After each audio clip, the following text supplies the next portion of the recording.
Hello, Goldie here with another technical video for you. Little overdue technical video, been a while since we've done one of these, so I thought I'd do another one for you.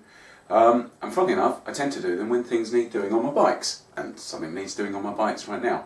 Now what I'm going to be doing in this video is changing the bottom bracket in my mountain bike.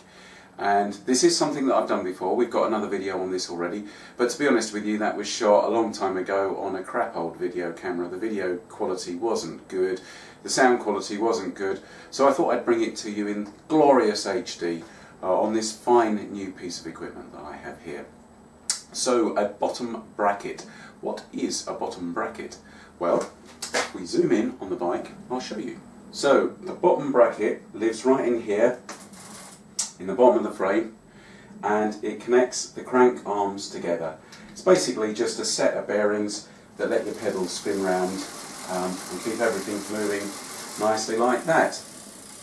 And you can tell when they start going because they start making funny noises. They don't do it all the time. For example, if I spin that now, there's no nasty noises there, but when you're out riding, especially if you stand on the pedals, there's some creaking, banging and thumping, which is saying to me that the bottom bracket needs changing. And if nothing else, it's just plain annoying. So is that back wheel? So it needs changing. So this is what a bottom bracket looks like. Or it does on this particular bike anyway. So what you've got there is called a cartridge bottom bracket. And essentially it's just a cartridge assembly with a couple of bearings inside there, shaft running through the middle, and that gives you a shaft to bolt your crank arms onto, and it lets your crank arms spin on those bearings internally. So you're going to need a couple of special tools for this, and I'll just grab those and show you what they look like. And working in order, the first one you're going to need looks like that, and that's called a crank extractor. And I don't know if you can see, if I screw this in, you've got a central rod that pushes this little nose out, okay? And what you do with this, you use this to get your crank arms off. So your crank arms being these things here, the link between the bottom bracket and the pedal, that's essentially, that's held in by a bolt, which I'll be taking out shortly, but essentially it's a push fit onto those splines that you saw on that bottom bracket there. So what we'll need to do is we'll need to pull that off the splines, and they do tighten up onto there, so that's where this little tool earns its keep. Now the next of these specialist tools looks like this, and that is a bottom bracket tool. And what that does is, if you look, you probably can't see it too well on this, but inside here, actually on the bottom bracket itself and on the corresponding lock ring that will go on the other end, there's a little spline pattern internally, and that matches up with these splines on here. So that sits in there, and then it gives you something to turn to get the bottom bracket and the locking collar out. And as you can see, this has got flats on the end of it, so you can use a large adjustable spanner on this, or this particular one will fit a 32mm socket, which luckily is the biggest socket I've got in my arsenal, so I'm going to be using a socket on it because I prefer sockets to spanners anyway. Now one thing that's really important to get right about this is to buy the right bottom bracket. These come in a variety of types and sizes. Now this one is a 73 by 113 octalink. And what does that mean? That means that the distance between those 2 points there, so the distance between the shells, as they would call it, is 73mm, and the distance between the ends of the axle is 113mm. So 73 by 113. Now the actual sequence for getting this out is relatively simple. What we're going to do is we're going to take the chain off first. You can leave the chain on for this, but I've got a split link in there, so it's easy enough to get off, and it just gets it out the way for me. Once the chain's off, we're going to need to take this non-drive side crank arm off. Then, once we've got this non-drive side crank arm off, we can take the other side off, and then literally we can just, once the crank arms are off, we can extract the bottom bracket. So the first thing I'm going to do is take the chain off, then I'm going to take the crank arms off. Off, he says, there you go. Right, don't lose your split links. So as I mentioned, the First crank arm I'm going to take off is the non-drive side. These are just a standard 8mm Allen bolt in this particular setup, and these bolts have a conventional thread on them, so they undo the conventional way, righty-tighty, lefty-loosey. There you go. And he fishes in there for the little washer. Now, oops.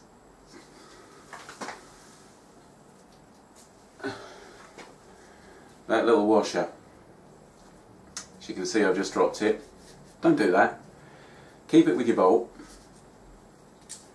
Keep that lot together with the crank arm it came off of, and stick a cable tie through the middle of the lot to keep it all together. Because I was lucky, when I dropped that washer I found it quite easily, but believe me, I've spent many a happy afternoon looking for a washer on a garage floor, so just don't do it, keep them all together. So with the bolt out, I can now use the crank extractor to pull the crank arm off. And what we do with this is, firstly, just make sure that it's set up with the central rod fully retracted, so this little nose piece is completely flush. Then just screw it in to your crank arm hand tight.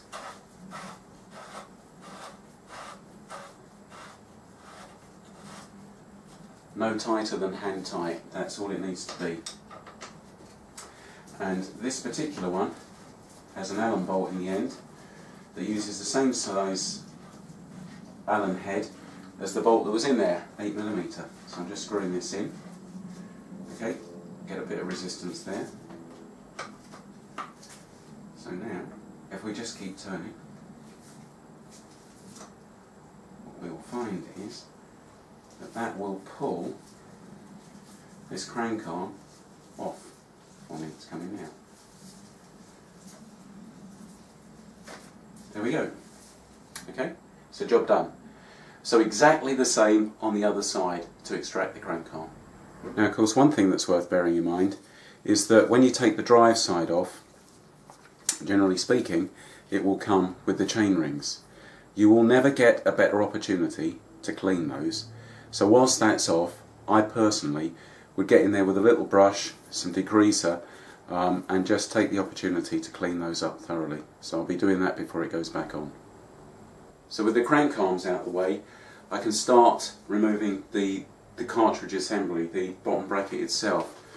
Now this is going to be held in, it's going to be screwed into the frame on one side and held with a retaining collar that screws in from the other side.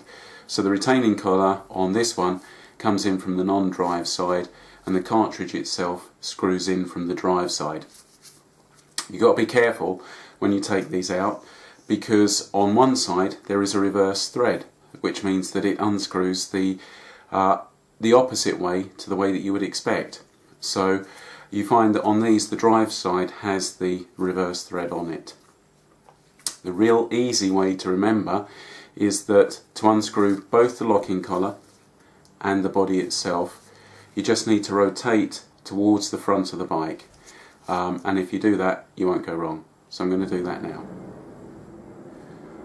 There's my bottom bracket tool I showed you earlier, just slipping that into the lock ring.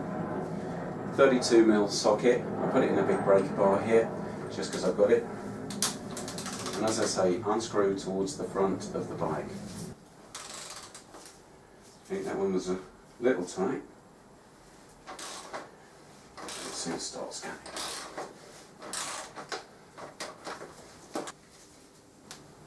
So there's the plastic locking collar out. What I'm going to do is I'm going to unscrew the cartridge itself now.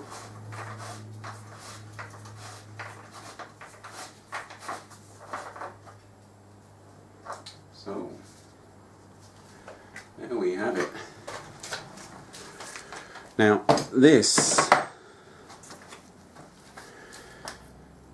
bottom bracket has done about a year in there, and it's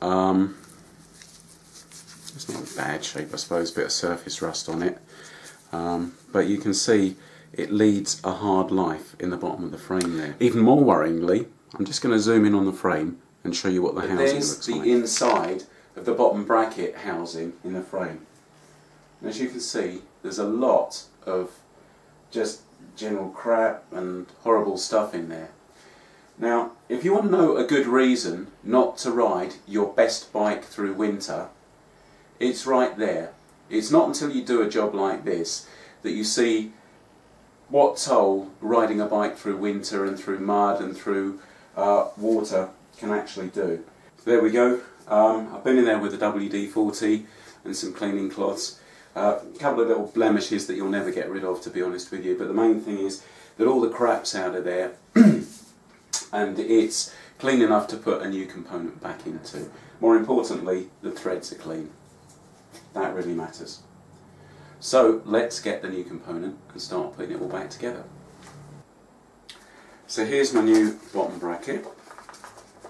I've gone for a slightly cheaper one because they all seem to last about the same length of time to me, to be honest with you. So as you can see, bottom bracket looks a lot better shape than the one that I've just taken out. Comes with a new locking collar. The body here of the cartridge is alloy, and the threads on the body will be greased when you take it out of the container. That's correct. You need that grease on them when you put them in to stop them binding.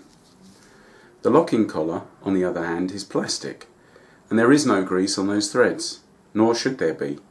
Do not grease the threads on the plastic locking collar. Grease the threads on the alloy body. So I'm about to put it all back together, so I'm going to begin by fitting the cartridge.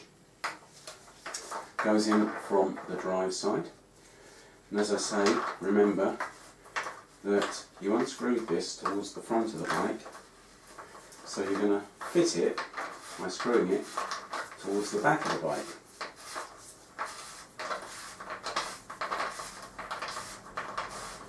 They've got quite fine threads on them, so don't force them.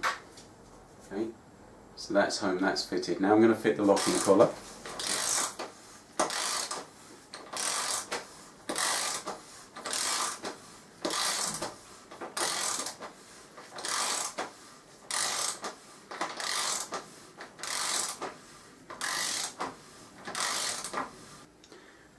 So it's all ready to go back together, practicing what I preach. I've cleaned the chain rings up, I've had a nice good scrub with some degreaser, and I'm just going to slip these back onto the splines.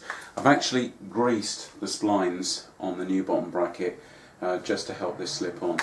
And what's going to happen is the bolt that I put in the middle with the washer still attached, remember my trick of putting a cable tie through the two of those to keep them together, that's going to go on, and that's actually going to pull the crank arm on to the shaft once we tighten the bolts down. So I'm just going to tighten this roughly. And what's happening is, as I'm tightening this central bolt, it's actually pulling the crank arm back onto the shaft. Okay, so that's tight enough.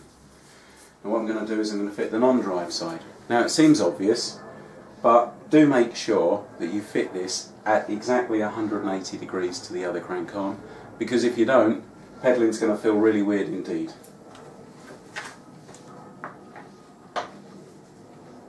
So there we go. That for test. Lovely. Silky smooth, like butter. So now I'm just going to put the chain on and the job will be finished. Sorted. So there you go, relatively easy job. Cost me just £15 for a bottom bracket from my local bike shop, which I think is exceptional value. To be honest with you, a bike shop wouldn't charge you much to fit that, probably a tenner to fit something like that. But it's worth doing yourself because, you know, tenner's a tenner, isn't it? And if you can save 10 quid, you can save 10 quid. That's a couple of inner tubes, isn't it? So yeah, real easy job. Thanks for watching. And I'll be back with more of these as things go wrong with my bikes.